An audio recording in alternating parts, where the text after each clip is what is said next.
Ketua Komisi Pemberantasan Korupsi Bushro Mukodas. Jadi bukan isu yang sepihak dari PP Muhammadiyah, enggak. Pendakian batiniah, rohaniah. Bushro Mukodas menyampaikan refleksi. Sekarang ini problem terbesar Indonesia itu adalah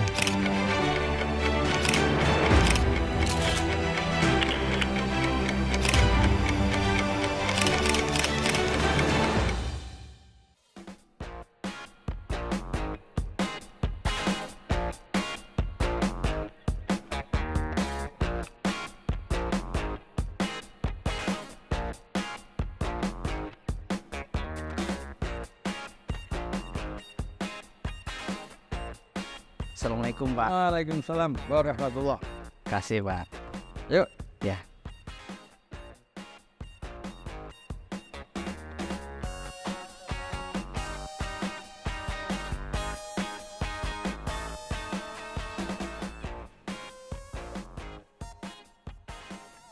Wah ini kira ke kantor Pak Bushro ini Pak. Ya begini, Di sini siapa aja Pak yang ini saya. Terus itu sebelah Profesor Yunahar Ilyas dulu. Nah sekarang diteruskan oleh Pak Samsul Anwar, Ketua Majelis, Tarjih? Ketua PP Muhammadiyah yang membidangi Majelis Tarjih. Terus di situ Dr. Ragut Taufikur Rahman, Ketua yang membidangi kesehatan. Oke, MPKU Pak ya. MPKU termasuk. Mari. Kasih Pak. Ya. Alhamdulillah. Ini Pak, terima kasih kami sudah diberikan kesempatan untuk silaturahmi Pak. Ini kan selama ini kan banyak orang sudah mengenal Pak Bushro itu dulu pernah memimpin lembaga anti rasuah KPK selama kurang lebih mungkin 4 tahun Pak ya. Kemudian Komisi Yudisial itu kurang lebih 5,5 tahun. 5,5 tahun Pak ya. Kemudian sekarang ini sudah di periode kedua Pak ya, Ketua Apanya? PP Muhammadiyah. Sudah Periode kedua. Tapi sebetulnya 1985 sampai 1990 saya waktu itu diberi amanat anggota PP Muhammadiyah tambahan. Itu jadi ini kalau itu dari itu ini periode yang ketiga. Oh, periode ketiga Pak ya. Dengan yang 1965 sampai Dan juga dulu ketua badan dulu kader Pak ya, Ketua Badan pendidikan kader ya, BPK. dengan Pak Haidar. Pak Haidar Nasir waktu itu sekretaris. Gitu. Oke. Ini Pak, jadi kan orang tahu Bapak itu sekarang salah satu ketua PP Muhammadiyah. Tapi kan yang Ketua yang tidak umum. ketua yang tidak umum. Ketua yang membidangi hukum, HAM dan hikmah Dan Pak ya. Hikmah. Dan hikmah. Nah, tapi kan yang belum orang tahu Pak, yang mungkin tidak semua orang gitu ya, termasuk saya pun juga sebetulnya masih penasaran sebetulnya Pak. Pak Bushro itu kan memang lahir dari keluarga Muhammadiyah. Itu boleh boleh diceritakan Pak. Masa kecilnya seperti apa sih Pak? Besar di keluarga Muhammadiyah itu? Ya, alhamdulillah saya terlahir dari bapak saya Muhammad Muqaddas Syuhada. Syuhada itu nama Eyang Kakov ya. Bersama Siti Laila Zaini. Zaini itu nama Eyang Kakung saya dari ibu saya. Jadi Muhammad Muqaddas bin Syuhada dengan Siti Laila binti Zain itu melahirkan 7 anak, yang keempat saya. Satu, yang kedua, Bapak itu aktif di PP Muhammadiyah Majelis Tarjih. Majelis Tarjih Pak ya. Itu di Aisyah Majelis Tabligh. dan mengajar di Mu'alimat Muhammadiyah. Pimpinan pusat dulu Pak ya, Bapak Ibu ya. Kalau Bapak pimpinan pusat, itu saya silat di pimpinan pusat atau di wilayah saya. Lalu Ibu itu tamatan Madrasah Mu'alimat Muhammadiyah Yogyakarta, sekaligus guru sampai wafatnya di Madrasah Mu'alimat Muhammadiyah itu. Itu terlahir dari dua nama tadi. Dari dua orang tua yang selain aktivis juga ternyata pimpinan di Muhammadiyah Pak ya, di Perserikatan ya. Tapi bapak saya itu ke negeri. Oh, pengawal menteri. Di Departemen Agama itu, di Perpustakaan Islam itu di bawah Departemen Agama. Oke. Jogja Pak ya. Oke. Jadi memang Pak Busro itu sudah lahir dari bapak di Tarji, ibu di Aisyah. Itu maksudnya kan sekarang orang melihat Pak Busro itu kan sebagai salah satu, terutama kan di bidang hukum dan HAM itu kan selalu menyampaikan soal ideologi, moral gitu. Kalau dari sosok orang tua itu Pak, apa sih yang selalu ditanamkan dulu Pak? Dari masa kecil itu apa yang selalu ditekankan untuk anak-anaknya gitu, terutama yang sangat berkesan untuk Pak Busro? Ya, ketujuan anak-anaknya itu menurut riwayat yang saya dengar dan saya mengetahui langsung, itu memang ditanamkan satu cara mendidik yang dibarengi dengan keteladanan yang diwujudkan oleh kedua orang tua. Satu, kedua, materi pendidikannya itu sederhana tapi fundamental, yaitu disiplin beribadah, tertib pada waktu, disiplin zikir setelah sholat, lalu baca Al-Quran hari waktu tertentu, dan sholat di berjamaah di rumah, kadang-kadang juga di masjid. Lalu kemudian dikaitkan dengan dilatih hubungan dengan relasi sosial, misalnya itu masak itu kemudian dilebihkan yang masak itu dilebihkan takarannya begitu.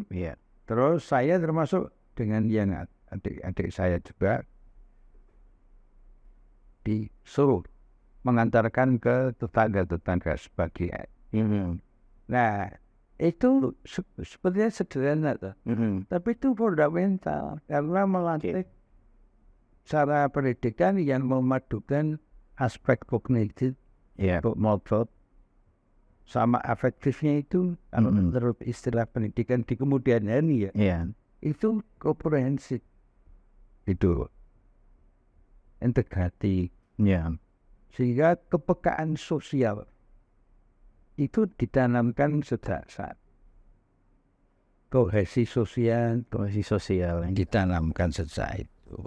Apalagi jadi pengalaman pendidikan yang diberikan oleh orang tua itu membekas ya Pak. Maksudnya kan sekarang Pak Busro kan itu sebagai seorang yang membidangi di bidang hukum dan HAM itu kan, tadi yang sudah saya sampaikan tuh orang sangat kental Pak Busro itu soal moral, soal kejujuran, soal kohesi sosial, soal kolektivitas kehidupan dalam berbangsa dan lain sebagainya. Itu ternyata fondasinya memang sudah ada Pak ya waktu masih kecil itu Pak.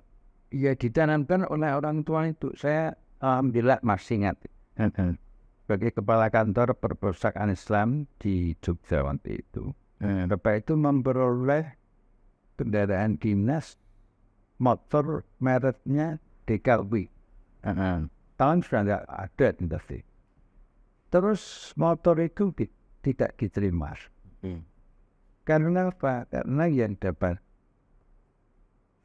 bisa memakai itu ya hanya bapak saja. Sementara bapak punya wakilnya dan lain-lain. Sehingga motor DKW itu tidak dipakai Bapak. Lalu Bapak ke kantor itu pakai sepeda ontel. Ya. Setiap hari Tidak menggunakan kendaraan tidak dinas, menggunakan Pak. itu. Nah, Jadi diberi fasilitas tapi tidak digunakan. Tidak digunakan. alasannya apa Pak itu Pak? Ya alasannya karena satu kantor itu yang dapat hanya Bapak saja. Menjaga perasaan rasa dengan wakil kepala kantor. Itu Bapak saya memilih menyikapi dengan perasaan. Dengan perasaan kalau saya istilah kayak dengan intuisi, hati nurani gitu. hati nurani dengan rasa akhlak itu, sehingga Bapak tidak menggunakan. Dan maaf ya, itu kemudian ternyata mengingat menjadi niatan saya ketika saya sedang diberi amanat di Komisi Yudisial. Oke. Itu Komisi Yudisial itu berbeda dengan KPK. Karena Komisi Yudisial itu ada rumah dinas, mobil dinas. Nah, mobil dinas waktu itu sudah ada. Sudah ada Kijang yang barulah saat. Tapi kemudian era Presiden SBY waktu itu membuat kebijakan, Menteri Keuangannya seingat saya Bu Sri Mulyani. Yang orang bilang itu family tegaknya Pak Busro itu. Lah, tapi dia serius. Family semuanya. Lah itu kan Menteri Keuangan dengan Bapak Busro aja. Itu kurang lain yang gimana. Nah, Bu Sri Mulyani waktu itu mau memberikan fasilitas seperti Royal Salon. Yang mah Royal Salon. Nah, jadi berita menarik di media. Setiap pejabat anggota DPR, pimpinan DPR dan sebagainya, presiden bayar. Presiden bukan mobil yang khusus lah. Itu diberi, ini berlebih-lebihan. Kerasan berarti. Nah, kami rapat dengan 6 anggota pimpinan Komisi Yudisial. Hasil rapatnya, gimana situasi ekonomi sedang begini. Kita mobil sudah ada, Kijang bisa digunakan kemana saja. Kalau kita menggunakan ini, bagaimana? Terus akhirnya kita kembalikan. Dikembalikan Pak. Ya, baik. Dan tapi aturannya nggak memungkinkan, sehingga mobil itu nongkrong di kantor Yudisial setiap hari dipanasin oleh yang bertugas itu. Dipakai hanya hal-hal tertentu saja. Sehari nggak dipakai karena sudah kita pakai mobil yang jet. Nah, itu inspirasinya antara lainnya datang dari waktu Bapak saya. Di samping merespon situasi ekonomi sedang seperti itu, kok pakai mobil Royal Salon yang mewah ya. Pakai betul-betul nggak enak. Mengapa nggak enak? Ya kita sudah terlatih sejak kecil kan. Datang ke tetangga ini ekonominya macam-macam itu, begitu dia orang yang ekonominya sedang pas-pasan. Itu membentuk dan bekas sampai umur ketika saya di KY itu umur 58. 55 ya. Oke. Nah itu loh, pentingnya pendidikan sejak dini, tanamkan iman sejak dini. Banyak dirasakan orang. Oke. Nah, saya termasuk yang merasakan.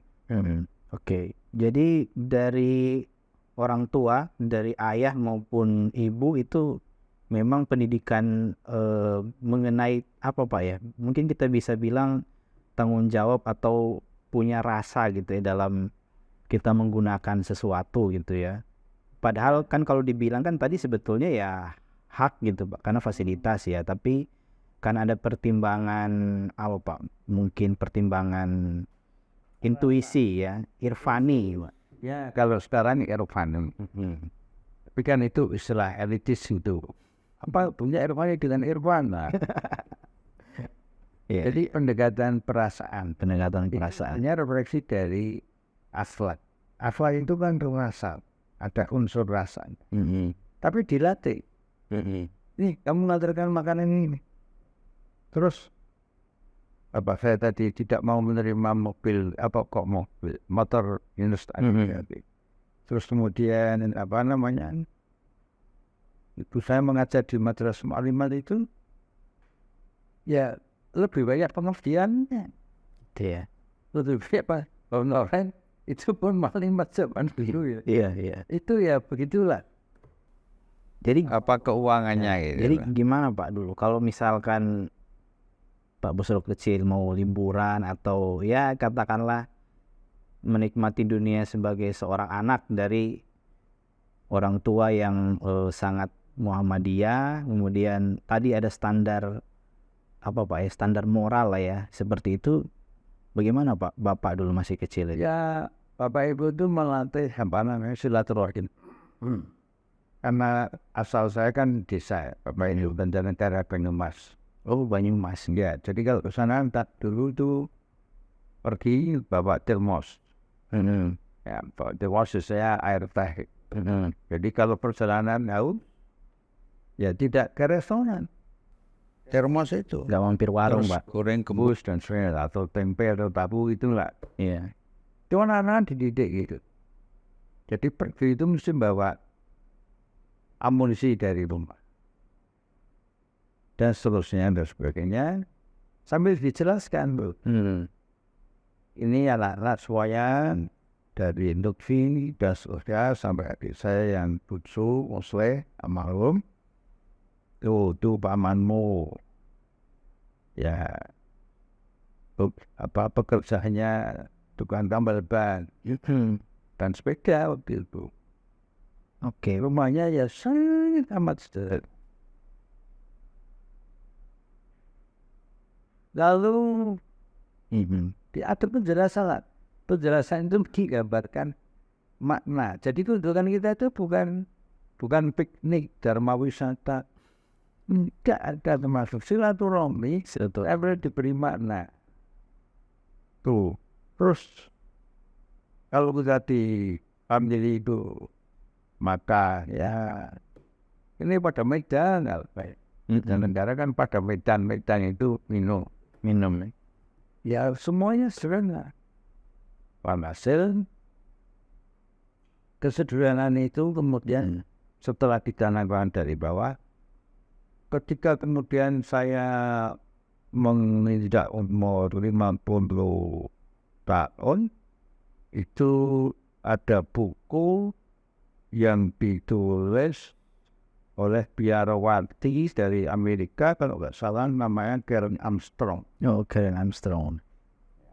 Itu kemudian mengisahkan tentang Nabi Muhammad. Dijelaskan kisah Nabi Muhammad dan sederhana gitu.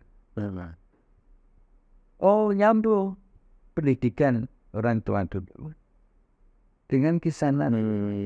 Ya. Pengajian.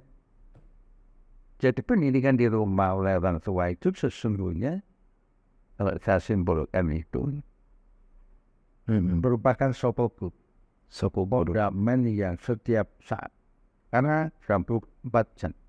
Sedangkan pendidikan sekolah itu gak penting. Tetapi tanpa dukungan dari rumah Pak. itu pendidikan formal di sekolah itu nyarisnya kalau gurunya tidak punya jiwa terpanggil pada dunia pendidikan dan terforming. Pendidikan itu nyaris nanti menjadi pengajaran. Jadi ada transfer of knowledge saja. Manusia hanya dikelola otaknya, dikembangkan otaknya, faktor intuisinya, erifani tadisnya, faktor hati nurani kolbu itu tidak atau terabaikan. Ketika ini terabaikan, ya sudah, ini bisa berjalan liar. Akhirnya bisa jadi orang pintar justru menyalahgunakan kepintarannya. Kalau belum mengambil contoh sekarang ini, Muncullah putusan Mahkamah Konstitusi yang bikin geger seluruh dunia. Kaitannya dengan syarat umur calon presiden dan wakil presiden. Itu kan sebenarnya hakim MK itu kan mesti harus orang sana. Apalagi ketuanya profesor kan, doktor kan. Tapi kan putusan yang dihasilkannya seperti yang kita ketahui bersama. Nah itu satu contoh saja bahwa pinter saja itu bahkan bisa menjadi bencana bagi kemanusiaan dan nggak ada. Ini nggak cukup semangat. Nggak cukup ya. Pasti harus dengan ini. Dan ini nggak bisa diajarkan saja di teori ada. Harus ada teladanan. Dan saya banyak pelajaran itu dari tokoh-tokoh Muhammadiyah sampai pelajaran waktu training Ikatan Pelajar Muhammadiyah di SMP Muhammadiyah 1, saya jadi ketuanya waktu itu. Training pertama kali TM1 istilahnya. Itu yang ngajari sholat itu ketua PP Muhammadiyah ya Haji Ahmad Badawi. Berdiri di atas meja gini. Wah, semua dijelaskan maknanya apa, fungsi sholat itu apa, ketika membaca ihdinas siratal mustaqim itu apa, ketika assalamu alaina wa ala ibadiyah sholihin, doa keselamatan untuk kami, bukan untuk saya yang pribadi saja. Iya kan, butuh itu kan hanya kepada Allah kami, bukan saya loh. Ya kan itu. Maka kan sense of humanity itu tertanam dari rumah dan dari tokoh-tokoh Muhammadiyah, termasuk memberikan pelajaran bagaimana sholat itu kaitannya dengan pasca sholat itu apa. Jelaskan. Assalamualaikum warahmatullahi wabarakatuh itu sampai ini kelihatan pipinya ya. Pol ini. Ini artinya apa? Simbolik bahwa setiap habis sholat orang Islam itu harus menebar pikiran apalagi kelakuan yang mendatangkan selamat, rahmat dan barokah dari Allah. Assalamualaikum. Itu bukan untuk umat Islam saja. Untuk semua umat manusia. Kegiatan itu merefleksikan sekarang ini, Masya Allah.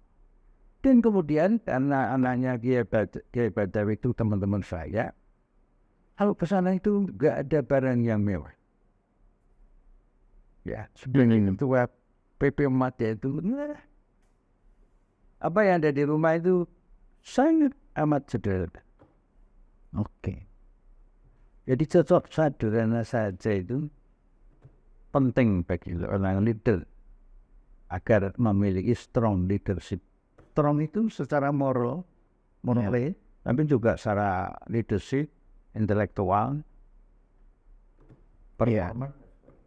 Nah, ini Pak, Pak Busro tadi kan dari keluarga mendapat pendidikan yang semacam itu ya dalam membentuk kepekaan perasaan itu ya, aspek irfaninya itu Pak ya, kolbu ya. Kemudian dari keteladanan pimpinan-pimpinan Muhammadiyah di mana mereka punya pikiran-pikiran cerdas, visioner, tapi kehidupan sehari-harinya tetap sebagaimana manusia yang biasa, mereka hidup sederhana gitu. Nah, tapi ini Pak yang mau saya tanya itu dan penasaran seperti itu Pak. Dulu Pak Busro kalau saya nggak salah, Pak Busro dulu kan di TK Aba Pak. Lulusan TK Aba Pak. Sekolah di TK Aba. Oh ya. Oke, itu waktu di TK itu dan juga berikutnya masuk ke pendidikan formal berikutnya itu masih teringat nggak Pak? Kalau yang di situ Pak. Jadi kan setelah dari keluarga, nah kalau di lembaga pendidikan Muhammadiyah sendiri apa yang Pak Busro rasakan dalam membentuk tadi Pak nilai-nilai kehidupan itu? Ya, Bapak Ibu itu punya pola. TK sampai SLA itu supaya berbasis pada pendidikan adab. Dan itu diterapkan. Ya. Rata-rata di Muhammadiyah. Saya TK-nya TK Aisyah Suronasan. Salah satu guru yang sampai sekarang terkenal yang indah namanya Bu Sugina. Almarhumah kawan. Itu sosok guru TK yang mengesankan. Oke. pendidik betul, sabar, hangat tangan, ucapannya halus, nggak ada kata-kata marah, sikap marah, enggak. Nah, itu kemudian sampai terbawa. Artinya kesan pertama kali, impresi pertama kali pendidikan formal TK itu di tangan ibu-ibu guru Aisyah, Bu Sugina dan teman-temannya itu sudah mempunyai gambaran, oh sekolah itu nyaman, indah, menyenangkan. Karena sosok gurunya begitu. Sosok guru ya. Nah, berlanjut SD Muhammadiyah. Di SD Muhammadiyah ada sosok Hanya guru Pak. Pak Slamet, ada Bu Nur, ada Pak Busmono dan sebagainya. Nah, ketika saya tamatan SD Muhammadiyah Mufassal itu, belakangan baru tahu kalau penyair yang sekarang masih diberi kesehatan spiritual dan intelektual itu Pak Taufik Ismail akhir ulum itu. Iya. Ketika saya silaturahmi ke rumahnya, beliau cerita bahwa saya tamatan SD Muhammadiyah. SD Muhammadiyah Mupasan. Oh, oke. Nah, di SD Muhammadiyah Mupasan itu ketemu juga sosok-sosok guru yang betul pendidik, bukan pengajar, pendidik. Di SMP Muhammadiyah sama saja sampai sama Muhammadiyah kan. Semua Muhammadiyah 1. Fondasi itulah yang kemudian plus pendidikan lewat IPN. Karena saya mau diarahkan, coba Guso, itu aktif di Ikatan Pelajar Muhammadiyah oleh Bapak Ibu begitu, lah kata saya begitu. Akhirnya saya jadi ketua IPN. Oke. Kemudian di SMP SMA Muhammadiyah 1, saya bergabung dengan Cak Nun. Cak Nyawan. Ya, jadi dia, jangan Pak, dia ketuanya selesai. Menurut sekretaris dia ketuanya. Menurut Cak Non ketua Pak. Tidak ada bedanya. Ya.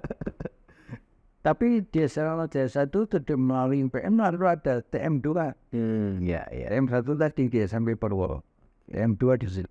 Nah, TM2 itu kami diajarkan oleh para instruktur bagaimana berislam dengan benar, dengan indah, dengan lembut, dengan damai, dengan tertib, dengan disiplin. Itu diajarkan dan diberi contoh. Enggak ada instruktur training IPM itu yang fanatik. Apalagi sekarang pemerintah selalu menggunakan bisnis, menggunakan terma istilah intoleransi, terorisme. Itu kan hanya bisnis isu aja, bisnis politik ada. Saya yakin hanya saya meneliti itu. Jadi saya bertanggung jawab dengan itu. Itu proyek ada. Dulu nggak ada. Yang ada adalah bagaimana menjadi sosok pemimpin. Itu begini loh, diberi contoh. Kalau di bidang politik, nah waktu itu sudah dikenal dalam Ki Bagus Hadikusumo bagaimana hubungannya dengan sila pertama, clean, di depan sidang BPUPK itu kami sudah dijelaskan bagaimana Profesor Kasman Singatijo Jaksa Agung pertama kali. Dan seterusnya. Pak Busro berarti masuk IPM itu karena dorongan orang tua dan kakak beradik juga Pak ya? Iya. Oh gitu. Saya baru tahu. Artinya kenapa didorong ya, keluarga itu memang perlu memberikan satu panduan. Anak itu tidak cukup dididik di rumah, di sekolah, tapi supaya bersosialisasi dan leadership training course-nya itu bisa tertib. Nah itu waktu itu organisasi pelajar tunggal yang di sekolah mereka kan IPM sampai sekarang ini. Dan saya IPM yang original ya.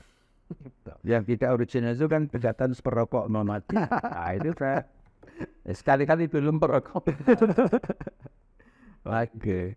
Nah Pak, tadi Pak Busro menyebut nama sahabat Nah, Cak Nun. Nah, itu ya memang tidak penting Pak ya siapa yang ketua sekretaris ya, kan kolaborasi Pak kolektif di Busro Muhammadiyah itu. dan Cak Nun ini kan sudah, kalau di IPM kan sudah melegenda lah, duo gitu ya, duo Muhi itu Pak orang kenalnya. Nah, apa yang Pak Busro kesan baik Pak terhadap Cak Nun sebagai seorang sahabat itu dalam ya membersamai lah Pak Busro itu sebagai aktivis IPM Pak? Mungkin ada yang teringat Pak. Cak Nun itu sudah SMA Muhammadiyah, sudah dikenal oleh teman-teman sebagai anak muda yang kritis. Satu, kemudian yang kedua berpikirnya itu punya suratan tertentu. Suratan tertentu itu ialah kalau menggunakan istilah sekarang itu berpikir imajinatif, kontemplatif, reflektif. Ya. Itu melekat pada Cak Nun. Sehingga kalau ada guru-guru mengajarkan sesuatu itu, silakan anak-anak bertanya. Kalau yang tanya Cak Nun itu yang pusing guru ya. Itu pertanyaannya memang mengandung 3 dimensi. Iya. Nah, lalu seperti sudah menyenangi bacaan filsafat. Nah, kita saya ke kosnya itu di Kadipaten. Oke. Dan belanja di rumahnya. Itu memang banyak buku-buku filsafat. Terus apa? Novel-novel. Dia memang membaca novel-novel itu. Oke. Jadi kalau sekarang keadaan seperti itu apa produk dari satu pendidikan, dan kemudian ternyata di rumahnya itu di Jombang sana itu saudara-saudara kandungnya Cak Nun ini juga punya frame yang sama. Almarhum Pak Fuad, dosen senior di Yayan Amanwel, itu juga adiknya Del Amrullah Anan. Jadi kemudian kalau sekarang menjadi budayawan, penamaan dan berkarakter, dan punya misi kemanusiaan, keadaban, kepekaan sosialnya tinggi itu kemanusiaannya. Saya kagum lah dengan dia, respect sekali, apresiatif sekali. Itu sosok seperti Cak Nun itu memang sudah terbentuk dari rumah tangga ya. Nah, memperoleh pematangan dalam relasi antara lain di keluarga. Interaksi dengan siapa? Dengan guru-gurunya, dengan sesama. Ya. Oke, jadi memang sejak dulu artinya kan Pak Busro dan Cak Nun ini bertukar pikiran ya, berdialog gitu ya, berdebat ya. Ya, debat itu kan sama sekali gitu kan. Gak ada yang mana, gak ada yang kalah. Karena sama-sama punya argumen gitu loh. Oke. Termasuk ini Pak, buku yang sama-sama disukai dibaca di masa itu ada nggak sih Pak? Tadi kan nyebut ada novel, ada apa buku filsafat itu. Ada, bisanya saja. Itu ada yang saya ingat itu kumpulan syair dari Wisrendra. saya sering pinjam Ainun Nadib itu. Oke. Saya baca. Syair-syairnya kan waktu itu di era Betul. Orde Baru ya. Iya. Orde Baru itu kan pemerintahan yang sangat otoriter, nyaris fasis. Saya mengalami sebagai korban. Saya pernah diperiksa Intel Angkatan Darat itu berkali-kali. Waktu masih mahasiswa Awal. Dan sebagai dosen awal juga itu. Nah, tapi dari situ mau tahu di era Orde Baru waktu itu, lalu muncul penyair yang kaliber punya Indra. Jadi syair-syairnya itu menggambarkan perlawanan berbasis adab dan sastra. Wih, ini Ya ini tadi membentuk Ya. ini tadi. Isinya. Jadi syair itu penting. Ya, puisi itu penting. Apalagi ketika isi-isinya itu merefleksikan reaksi positif terhadap situasi ketidakadilan, kezaliman, kebohongan yang dilembagakan seperti sekarang ini persis ini. Ya. Wah, jauh malah berlipat-lipat sekarang ini. KPK dibunuh, Iya. bagi rusak dengan CR lewat mahasiswa Solo itu demi untuk kepentingan anaknya yang itu tadi. Kelipatan kerusakannya, destruktivitasnya sekarang jauh lebih dari Orde Baru. Aneh, padahal presiden sipil. Presiden sipil ya. Di Dipilih. belakangnya mesti ada lah. Hijau masih ada, coklat masih ada, lalu Taipan yang nggak beres itu kan ada Taipan yang juga bisnisnya bener gitu. Iya. Mesti di belakangan kan. Oke. Iya. Terus ini Pak, Pak Busro kan kalau dihitungkan sebetulnya berarti berhikmat di Muhammadiyah sebetulnya sudah sejak ya kita bilang sudah lahir pun sudah Muhammadiyah kan Pak. Artinya kan seperti kurang lebih ya. Akhirnya Lahirnya sudah Muhammadiyah. Lahirnya sudah Muhammadiyah. Cuma kan Muhammadiyah.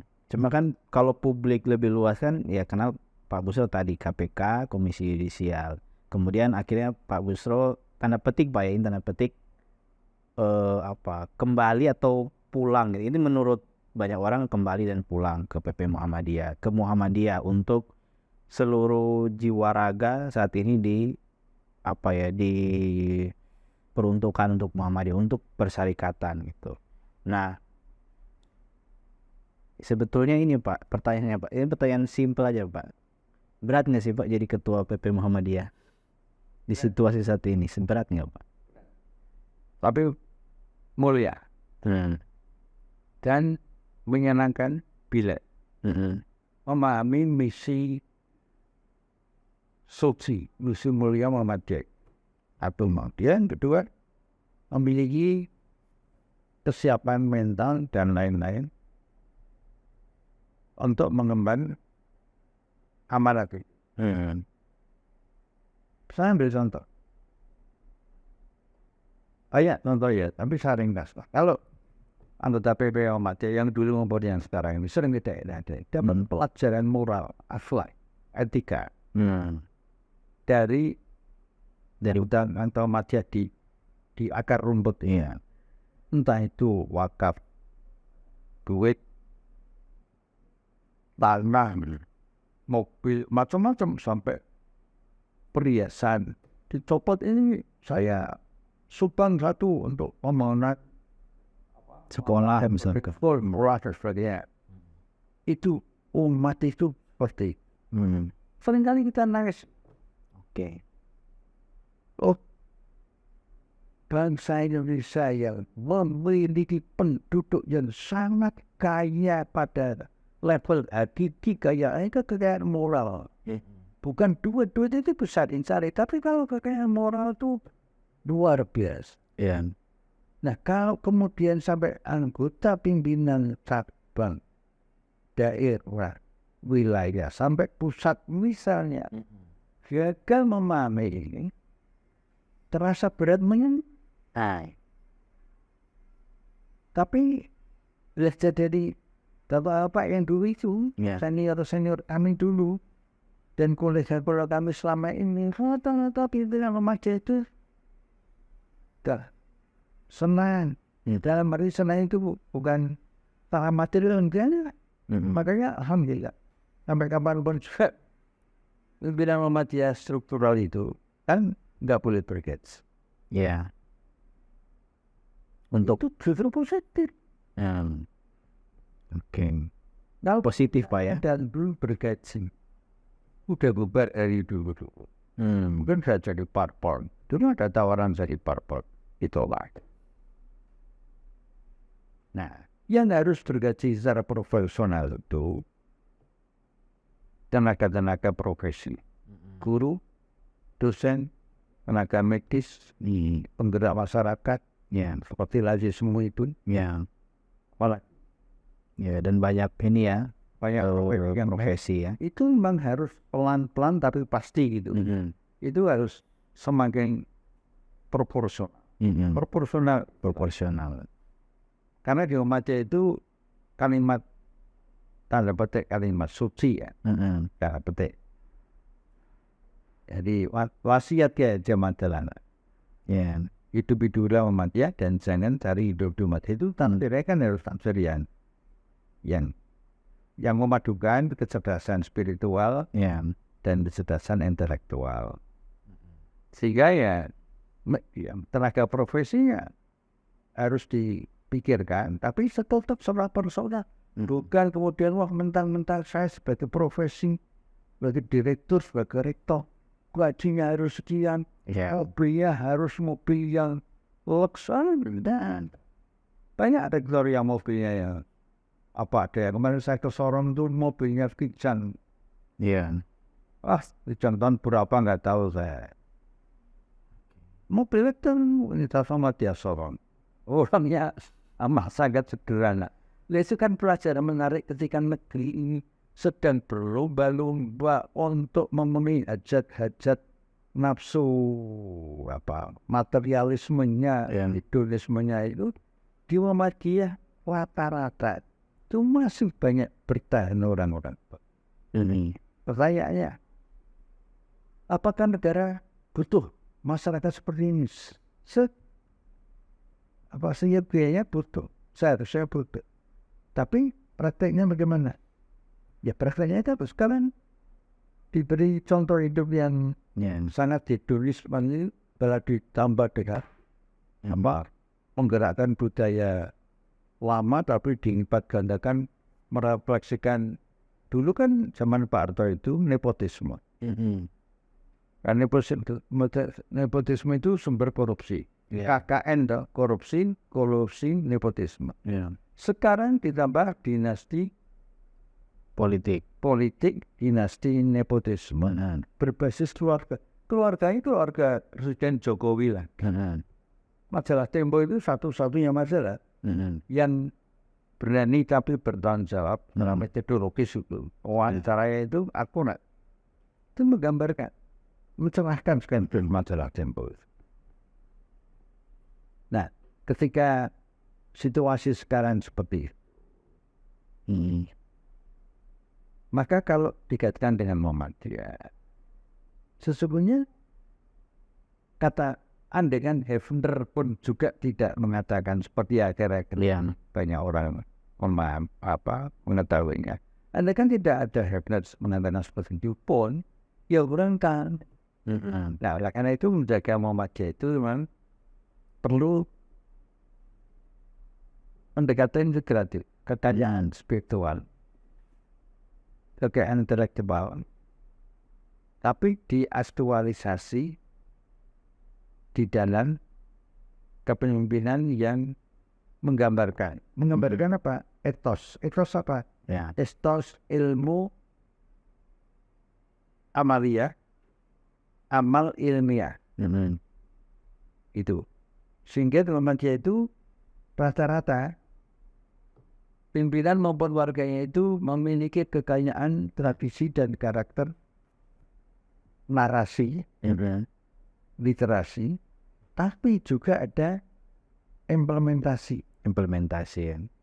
Jarang orang Muhammadiyah itu hanya narasi, literasi aja, tanpa implementasi. Sebab kalau tanpa implementasi, tanpa amalan, itu sama saja halusinasi. Muhammadiyah itu dan temannya harusan. Agama Islam itu kan konkret tuh. Misal dari Tauhid, putusan Muktamar Muhammadiyah di Aceh dulu, Tauhid sosial. Amin waktu itu jadi ketua. Nah, Tauhid sosial itu tujuannya Muhammadiyah sekarang plus minus Muhammadiyah tentu ada kekurangannya. Pasti itu kita mesti harus koreksi.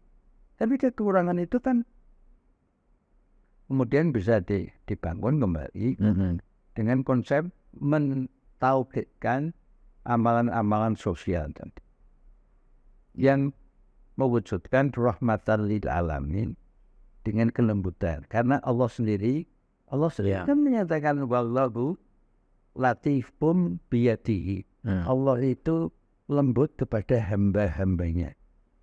Nah, masuk kita sebagai hamba tidak. Makanya bil hikmah wal mau'izatil hasanah itu ciri Islam dan ciri Muhammadiyah. Jika sekarang ini jualan isu-isu mengkafirkan, itu mestinya harus ditutup itu pabrik. Pabrik jualan intoleransi, radikalisme, terorisme. Udahlah ditutup ya pabrik-pabrik. Itu enggak barokah. Kita sarankan seperti itu. Kembali jalan yang lurus. Karena rezeki yang diperoleh dengan jalan yang lurus dibelanjakan dengan baik akan mendatangkan kekayaan yang sesungguhnya. Ada pepatah Arab itu, laisal ghina ghinal man walakinnal ghina ghinan nafs. Bukanlah yang dimaksud orang yang kaya itu mal, yang harta. Tapi yang dimaksud kekayaan itu kekayaan rohani. Nah, kalau itu dikembangkan, indah antar manusia, antar bangsa. Enggak ada bangsa yang mengeksploitasi tetangganya. Seperti sekarang ini kan sulit. Kalau opini Bapak Indonesia ini sedang dikooptasi oleh Cina, oleh Amerika itu kan sulit. Faktanya demikian. Freeport malah akan diperpanjang lagi oleh Presiden Jokowi padahal hampir selesai. Saya kok gagal nggak gitu. Tambah 50 tahun, Pak. Terus dia, tapi kan nggak ada yang ngontrol. Perguruan negeri swasta, Muhammadiyah, maupun negeri yang penelitian biaya oleh BPN, melihat seperti ini juga sekarang diam saja. Rasa agama diam saja, mungkin terlalu menjaga harmoni dengan presiden. Nah, ya memang menarik ya dari nilai-nilai yang kita masih kecil, kemudian refleksi yang Pak Buchro implementasikan baik ketika mendapat amanah di Komisi Yudisial, kemudian di KPK, dan kemudian sebagai Ketua PP Muhammadiyah, itu ternyata sangat besar Pak dalam membentuk karakter Pak Buchro. Nah, ini yang terakhir Pak Buchro itu punya harapan seperti apa Pak untuk Muhammadiyah, untuk terutama generasi yang saat ini, yang mungkin barangkali 5 atau 10 tahun lagi itu akan menjadi bagian dari persyarikatan ini, entah sebagai pimpinan atau sebagai anggota atau sebagai penggerak di amal usaha.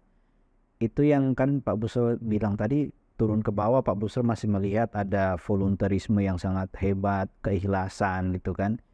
Nah, Pak Buchro inginnya seperti apa Pak besok ini? Generasi besok ini dengan tantangan yang saat ini ada, sebaiknya harus bagaimana Pak ini generasi berikutnya dalam mengawal persyarikatan ini? Kita sudah 111 tahun, maka kan masih ada, mudah-mudahan masih berumur panjang Muhammadiyah ini. Amin. Jadi begini ya, saya ingat Al-Quran surat An-Nisa ayat 9 itu kan Allah sudah mengingatkan hendaknya orang tua itu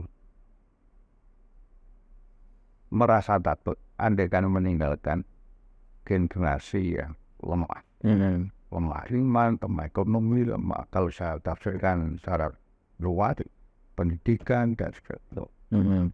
Atas dasar itu maka kebutuhan masyarakat dunia sekarang memerlukan common value ya. Ini nilai kemanusiaan yang benar-benar ya, yang jernih, yang penuh konsekuensinya. Maka orang harus melihat realitas secara objektif. Realitas sekarang ini dunia aja penuh ketidakadilan, apalagi Indonesia. Sekarang dalam konteks Indonesia saya batasi. Ketika Indonesia sumber-sumber daya alam dirampok terus, berposa terus, terakhir rempang nih, kami terjun ke sana dan lain-lain lah dunianya.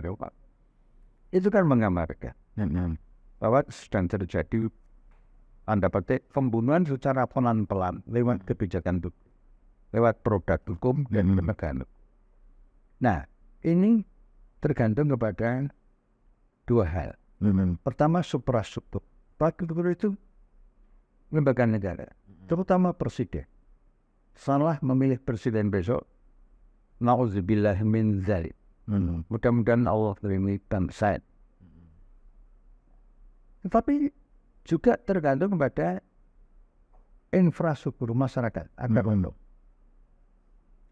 Ketika misalnya pemerintah seperti sekarang ini, lalu masyarakatnya itu tetap berhikmat, menggarap, melakukan self-development, self-improving sebagainya. Itu tidak terlalu bergantung pada kekerjaman atau kesalahan yang disengaja oleh pemerintah seperti sekarang ini. Banyak belajar dari COVID sekarang misalnya. Nah sekarang dalam konteks seperti itu, dalam konstruksi seperti itu, ketika situasi ketidakadilan berdampak pada kesejahteraan manusia ke depan, anak-anak muda sekarang, generasi muda sekarang, terutama yang di Muhammadiyah, itu seharusnya mengambil pelajaran yang sungguh-sungguh. Yaitu mengambil Muhammadiyah ke depan itu lebih memerlukan satu modalitas. Modalitas itu modalitas siap untuk menjadikan Muhammadiyah itu betul-betul sebagai alat untuk program kenabian, profetik. Profetik. Bagaimana profetik kalau misalnya ada anak-anak muda yang kemudian sudah bisa masuk Muhammadiyah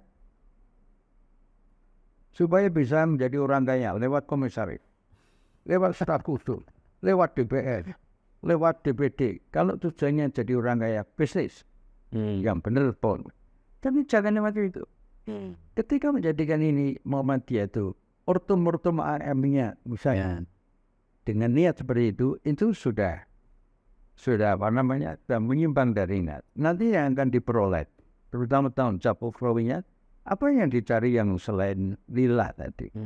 Apa kunnya kul inna sholati wa nusuki wa mahyaya wa mamati lillahi rabbil alamin. Itu menuntut totalitas. Sehingga secara total pula tidak bisa menjadikan Muhammadiyah itu diniatkan untuk memperkaya diri sendiri dengan cara walaupun sudah apalagi dengan cara-cara yang menyimpangi bukan hanya wasiat Kiai Haji Madanan tapi juga menyimpangi amanat Allah dan Rasul dan amanat sejarah. Saya kira kalau ada orang-orang yang menjadikan Muhammadiyah itu sebagai alat untuk memperkaya diri sendiri, keluarganya dan sebagainya, kelompok eksklusifnya, dia tidak akan tahan lama. Tidak akan tahan. Allah mesti akan memihak kepada mereka yang mayoritas orang Muhammadiyah itu masih berada di jalannya. Lurus yang benar, yang cuti koma, yang kona'ah. Nah kesimpulannya, memang penuh pengorbanan. Dan ikhlas itu, maaf ya kalau saya mengambil contoh itu, saya bukan maksudnya narsistik itu, na'udzubillah min dzalik. Tapi yang tadi saya katakan tadi, saya mobil dinas di komisi yudisial. Kami tolak, bukan saya, bukan kami tolak. Itu karena untuk menunjukkan itu saja, bukan sok sama sekali enggak.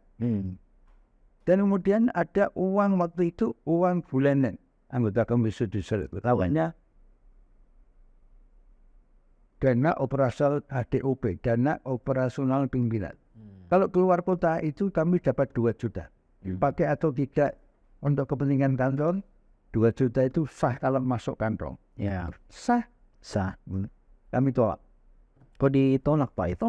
Kecuali kalau pergi keluar kota untuk kepentingan dinas juga 2 juta itu harus digunakan, dikeluarkan. Kalau kurang malah ditambah. Tapi kalau selama dinas itu dibiayai kantor, hotel dibiayai kantor, transportasi, makan pun dibiayai kantor, 2 juta ini enggak digunakan untuk apa-apa. Pertanyaannya untuk itu, bolehkah kemudian masuk kantong pribadi? boleh asal ditandatangani kan itu dana operasional negara. Kami tolak selama 5,5 tahun.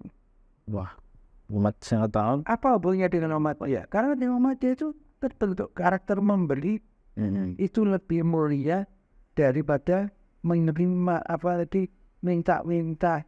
Maaf ya, ngemis-ngemis apalagi nolong korupsi. Nauzubillah min dzalik. Sampai itu kami terapkan. Pengaruh Muhammad. Pengaruh Muhammadiyah Pak. Muhammadiyah enggak pernah training kemudian kita dapat untung. Kemudian dia lunas cari-cari duit. Lalu dapat untung, enggak ada. Bahkan kita kadang-kadang minta duit orang tua kita waktu itu walaupun pas-pasan ya. Bu, ini Pak, ini untuk ini IPM mau minat. Oh iya. Ya ini. Itu sudah dilatih. Jadi menjadikan Muhammadiyah itu sebagai alat untuk memperkaya diri. Lewat politik, lewat bisnis. Tanda petik. Itu sebuah pengkhianatan amanah. Oke. Artinya dari yang Pak Busro sampaikan tadi, artinya generasi muda Muhammadiyah yang besok barangkali akan berkhidmat entah sebagai pimpinan atau penggerak amal usaha, itu artinya dia harus menjadikan Muhammadiyah ini sebagai instrumen dakwah. Tapi dakwahnya harus progresif tadi Pak ya. Progresif dan ada satu sikap yang tegas kalau memang mau masuk di bidang politik itu bagus. Tapi tinggalkan jabatan dalam Muhammadiyah. Sehingga ke depan ini harus lebih tegas lagi. Siapa yang nanti di muktamar itu kan ada kemarin. Ya, komitmen. Pimpinan parpol kan ada pernyataan.